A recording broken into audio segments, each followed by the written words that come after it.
आप सभी का दिव्य आराधना चैनल में बहुत बहुत स्वागत है। आजकल मैं श्रीमद् भागवत गीता के श्लोकों की सरल और आसान शब्दों में व्याख्या कर रही हूँ।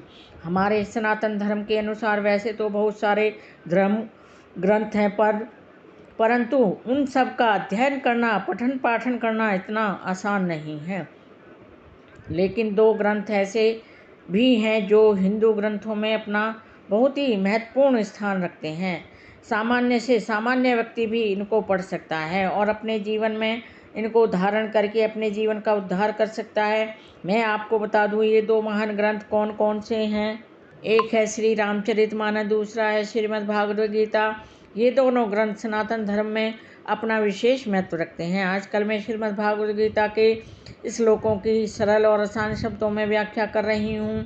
अब तक मैंने श्रीमद् भागवत गीता की भूमिका की, उसका पहला अध्याय जिसका नाम है कुरुक्षेत्र के युद्ध स्थल में सैन्य निरीक्षण, और दूसरा अध्याय गीता का सार, इन तीनों की मैं सरल और आसान शब्दों में व्याख्या कर चुकी हूँ। मुझे पूर्ण विश्वास है आप सभी ने इनका अवश्य ही श्रवण किया होगा और लाभ उठाया होगा।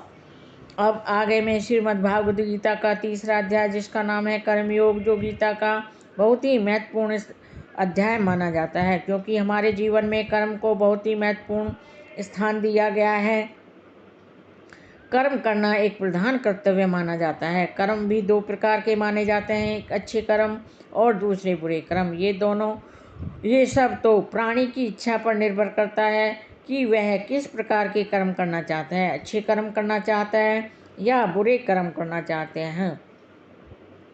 भगवान श्री कृष्ण जी ने भी अर्जुन को कर्म के महत्व को बहुत अच्छे तरीके से समझाया है।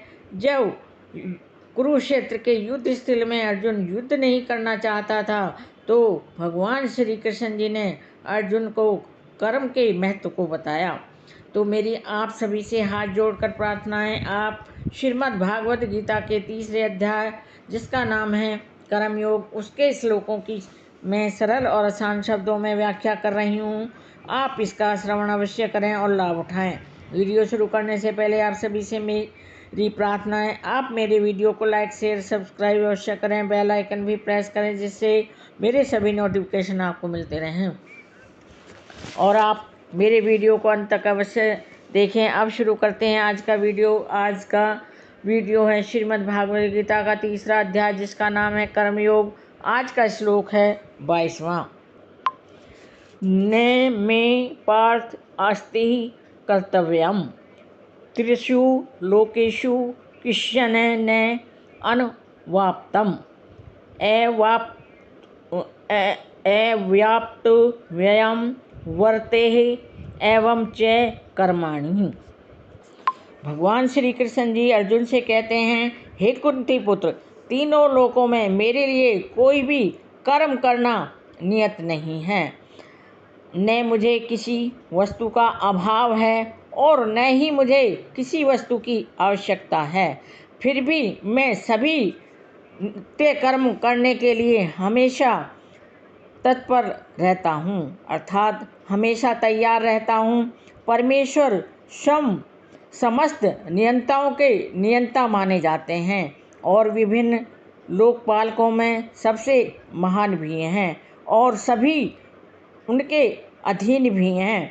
सारे जीवों को परमेश्वर से ही विशिष्ट शक्ति भी प्राप्त होती है। जीव स्वयं श्रेष्ठ नहीं होता, वे सभी देवताओं द्वारा पूज्य हैं और समस्त संचालकों के भी संचालक माने जाते हैं। भगवान श्री कृष्ण जी सबके आराध्य माने जाते हैं, उनसे बढ़कर कोई नहीं है। वे समस्त कारणों के भी कारण हैं। उनका शारीरिक स्वरूप सामान्य रूप से जीव जैसा नहीं होता। उनके शरीर तथा आत्मा में कोई अंतर ही नहीं है। वे तो परम हैं, दिव्य हैं, अलौकिक हैं। उनकी सारी इंद्रियां भी दिव्य हैं, अलौकिक हैं। उनकी कोई भी इंद्रिय अन्य किसी इंद्रिय का कार्य संपन्न नहीं करती। अतः न तो कोई उनसे बढ़कर है और न ही उनके कोई समान है, अर्थात उनके तुल्य है। उनकी शक्तियाँ बहुरूपणी मानी जाती हैं। फलतः उनके सारे कार्य प्राकृतिक क्रम के अनुसार ही संपन्न होते हैं। क्योंकि भगवान में प्रत्येक वस्तु ऐश्वर्य से परिपूर्ण रहती है और पूर्ण सत्य से भी ओतप्रोत रहती है, वह तो पूर्ण सत्य पर ही आधारित होते हैं। अतः उनके लिए कोई कर्तव्य करने की कोई आवश्यकता ही नहीं रहती। जिसे अपने कर्म का फल पाना है और कुछ न कुछ नियत कर्म करना है, परंतु जो तीनों लोकों में कुछ भी प्राप्त करने की इच्छा नहीं रखता, अर्थात उसे कोई चीज़ प्राप्त करने की कोई इच्छा ही नहीं होती है, उसके लिए निश्चय ही कोई कर्तव्य नहीं रहता। वह तो क्षत्रियों के नायक के रूप में भगवान श्री कृष्ण जी ने कुरुक्षेत्र की युद्ध भूमि में अपने आप को कार्यरत रखा।